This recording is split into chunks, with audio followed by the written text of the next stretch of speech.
Le sujet de la conférence, c'est la sécurité de sa conscience. Moi, ça me parle pas trop, mais je sais pas si vous autres, ça vous parle. OK. Donc, on va commencer. Normalement, ce que je fais, j'écris pas mal, puis après ça, la conférence descend. Donc, pour un individu, assurer la sécurité de sa conscience, c'est pas toujours facile. Comment est-ce qu'on peut savoir que notre conscience est assurée? C'est lorsque, effectivement, on est capable de voir son émotivité à travers sa conscience. Quand tu es capable de voir ton émotivité à travers ta conscience, quand il y a un événement qui se produit, tu peux être assuré, tu peux assurer l'avenir de ta conscience, dans ce sens-là. Parce que la conscience, c'est pas donné à tout le monde. Vous êtes d'accord? Hein? C'est pas donné à tout le monde. C'est très difficile de vivre dans une société où que tout est difficilement malléable selon les forces de la noirceur. Parce que l'ampleur des forces de la noirceur est incommensurable. Puis je ne sais pas si vous avez une idée de qu'est-ce que ça représente, la noirceur, mais ça représente la destruction totale de l'homme et de la femme. On parle des pôles, évidemment.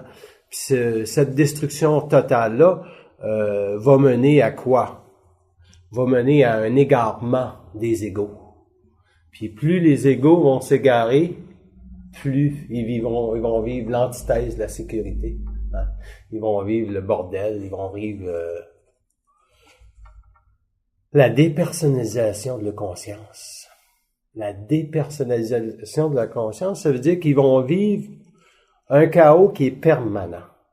Alors que celui qui vit la sécurité de sa conscience, puis quand il vit une émotion, puis il est capable de voir qu'il y a un degré d'émotivité dans sa conscience, intrinsèquement, il est déjà dans une orthogénèse de réussite. Parce que ça l'amène indirectement à sortir ses gants de boxe. Pas nécessairement qu'il va avoir le taux vibratoire pour les fighter, hein? Ça, vous comprenez ça. Mais il va avoir indirectement le taux vibratoire pour savoir qu'il y a quelque chose qui est en opposition contre lui, contre le développement de qu'est-ce qu'il veut faire. Puis, quelle est cette opposition-là? Ça peut être les deux, hein. Ça peut être autant les forces de la noirceur que les forces de la lumière. OK? Puis c'est là que vous pouvez assurer la sécurité de votre conscience. Dans le sens que si vous pouvez identifier qui joue à travers vous, le degré d'émotivité que vous vivez, est-ce qu'il vient de votre ego? Ou est-ce qu'il vient intrinsèquement du souffle du double sur votre psyché? Dans le sens que le double, il dit, ah, tu vois là, tu vis de l'émotivité ici. Alors que l'ego va dire, calice d'émotivité. Je m'excuse du langage, mais je suis obligé d'utiliser un langage cru, bien souvent, pour faire comprendre. OK? Donc, il y a une grande différence entre les deux. Si vous vivez un peu d'émotivité, puis vous savez que la force du double est derrière, puis vous dites, ah, je remarque que je vis un peu d'émotivité. La sécurité de votre conscience est assurée. Pourquoi? Parce que l'ego ne prendra pas pour acquis qu'il est parfait. Parce que la rébellion de l'ego contre l'émotivité, c'est nécessairement un jeu astral en sa conscience. C'est une rébellion de soi par rapport à qui on est. Et l'ego n'a pas à être rebellé contre qui il est. L'ego, un jour, doit se rebeller contre les forces. Ça veut dire que quand est-ce que l'ego peut se rebeller contre les forces? C'est quand il a assuré la sécurité de sa conscience. Moi, je trouve ça bien intéressant, ce qu'ils disent, parce que dans ce sens, ça veut dire que si vous êtes capable de mettre votre ego sur la table, vous ne serez pas en réaction émotive par rapport à ce que vous allez vivre. Oui, vous allez être déstabilisé. Oui, ça va vous faire un petit peu de peine, ou dépendamment de la température de votre ego, ou si vous avez un tempérament plus révolte, c'est sûr que l'astralité de votre colère va être sentie un peu dans l'ego. Mais c'est pas grave, c'est nécessaire ça. Il n'y a pas un ego qui ne doit pas se construire sur... il n'y a pas un ego qui va se construire sur dans la ouate. Ça, c'est certain. Il n'y a pas un ego qui va se construire dans la ouate. La ouate, c'est pour les moutons.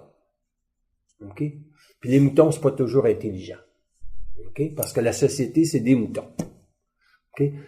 Ils disent, eux autres, que le rapport humain avec l'homme est pas méchant, mais il est pas nécessairement intelligent. OK? Donc, vous rencontrez dans une journée plusieurs individus qui sont pas nécessairement méchants, mais ne sont pas nécessairement intelligents. Fait que ça veut dire c'est ces gens-là qui ne pourront pas assurer la sécurité de conscience. Parce qu'assurer la sécurité de sa conscience, la base même de ça, c'est l'assise de l'ego intelligent. Si l'ego est pas intelligent, indirectement, il est assujetti à trop de mémoriel ou de karma. Puis ça veut dire que l'âme vibre encore trop fort à l'intérieur de cet ego-là pour lui donner la force de se sortir et de regarder finalement que cet ego-là, une fois mis sur la table, c'est lui qui vit l'émotivité. C'est toujours l'ego qui est émotif envers la vie. C'est jamais l'esprit. L'esprit, c'est froid. Ça vit aucune émotivité. Moi, la seule émotivité que je peux vivre va être à travers mon esprit dans ma sensibilité. Ça peut paraître pour les gens comme de l'émotivité. Mais c'est sûr que le corps émotif est utilisé pour nous ajuster, pour passer un courant d'énergie très, très, très fort. Mais c'est à vous de le savoir si ce courant d'énergie-là qui est très, très fort, qui vous amène des larmes à l'œil, est-ce que c'est nécessairement en réaction à votre vie? Ou est-ce que c'est nécessairement quelque chose qui vous fait souffrir? Si vous répondez à ça, vous êtes déjà dans la sécurité de votre conscience. Parce que le facteur intelligent de l'ego, c'est son habileté à toujours regarder le point de contact. Puis le point de contact, c'est le double. Vous connaissez ça, le double? Hein? Ça vous parle? Est-ce que tout le monde connaît ça, le double? Est-ce que vous savez-vous c'est qui le double? On ne sait pas tout le temps. OK, vous ne savez pas toujours c'est qui le double? OK. Donc, salut Benoît. Le double, c'est qui le double? Le double, c'est une énergie qui va descendre de la lumière en vous. Cette énergie-là qui va descendre de la lumière en vous va vous permettre un jour de réaliser que c'est pas vous autres qui pensent. Puis une fois que vous êtes capable de réaliser ou de prendre conscience qu'il y a quelqu'un qui gère votre vie, c'est un gestionnaire de la pensée. Lui peut décider que telle pensée va passer parce que vous devez vivre tel degré d'émotivité dans votre corps, dans votre plexus solaire, pour qu'un jour l'ego vive ses petites crises ou ses petites crisettes. Mais quand il a fini de vivre ses petites crisettes, il dit « OK, je vis de l'émotion ». Puis quand il est capable de réaliser qu'il vit de l'émotion, il vient d'assurer la sécurité de sa conscience. Pourquoi? Parce qu'il retourne le feu du double qui a été lancé contre lui. Puis pour la première fois, vous n'êtes pas obligé de parler avec lui pour savoir ça. Vous avez rien qu'à réaliser que tout est joué d'avance. Les dés sont pipés. Les dés sont pipés. C'est bien de valeur à dire, mais le double, c'est exactement qu'est-ce qui va vous faire frémir, qu'est-ce qui va vous faire souffrir, puis également qu'est-ce qui va vous mettre en action. Puis l'action est toujours voulue par les forces de la lumière. Ils n'ont jamais voulu que l'homme soit inerte ou la femme soit inerte. L'inertie, c'est pour l'astral. Donc, le double, c'est qui? C'est la contrepartie cosmique de votre conscience. Est-ce que c'est la sécurité de votre conscience? Non, ça l'est pas. C'est seulement la contrepartie cosmique de votre conscience. Ça veut dire, lorsque vous vous êtes incarné dans la matière, vous avez